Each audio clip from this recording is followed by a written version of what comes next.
Hola, nos acompaña la doctora Regina Castro, endocrinóloga de la Clínica Mayo. Doctora, bienvenida. Muchas gracias, bien hallada. Una de las preguntas que mucha gente tiene es, ¿cuál es la diferencia entre la diabetes tipo 1 y la diabetes tipo 2? La diabetes como tal es un síndrome que se caracteriza por niveles altos de glucosa en la sangre. Las causas de la diabetes pueden ser muy diferentes y aquí tenemos, por ejemplo, el caso de la diabetes tipo 1 y la diabetes tipo 2.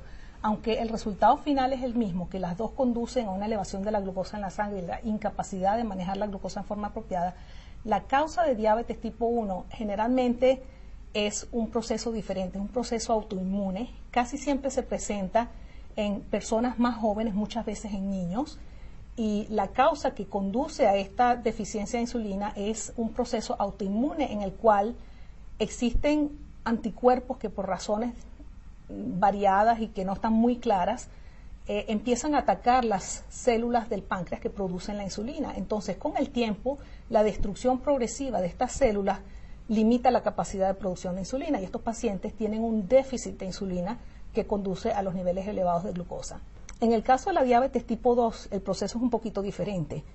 La mayoría de estos pacientes con diabetes tipo 2 tienden a ser adultos de edad más avanzada y aquí el proceso que conduce a la elevación de la glucosa no es tanto una deficiencia de insulina, más bien aquí estos pacientes generalmente tienen capacidad de secretar insulina, pero la insulina no trabaja de la misma manera, no trabaja de la misma forma tan eficiente. El cuerpo no responde de la misma manera que en una persona no diabética al efecto de la insulina. Existe lo que se llama resistencia a la insulina. Una de las principales causas de esta resistencia a la insulina es la obesidad.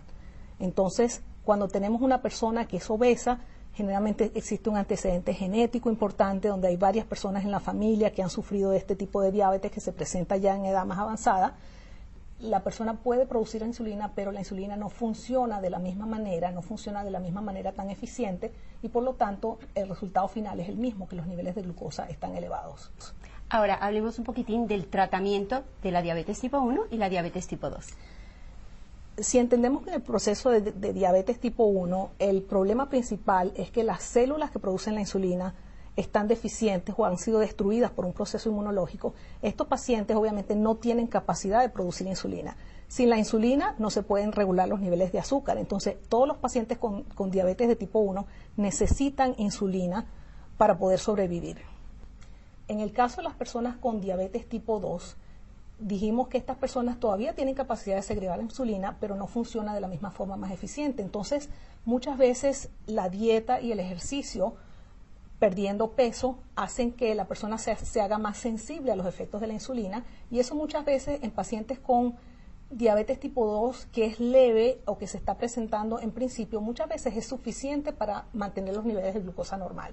Un poquito más adelante, cuando el proceso está más avanzado, se necesitan muchas veces medicinas. Hay medicinas que en el caso de los pacientes con diabetes tipo 2, su función es sensibilizar a las células del cuerpo al efecto de la insulina que estos pacientes están produciendo pero que no funciona tan efectivamente.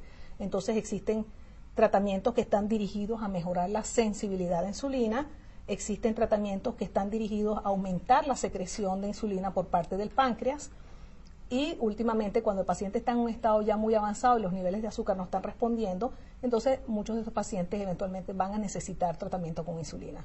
Pero los pacientes con diabetes de tipo 2 muchas veces se pueden manejar por muchos años con medicinas y no necesitan insulina.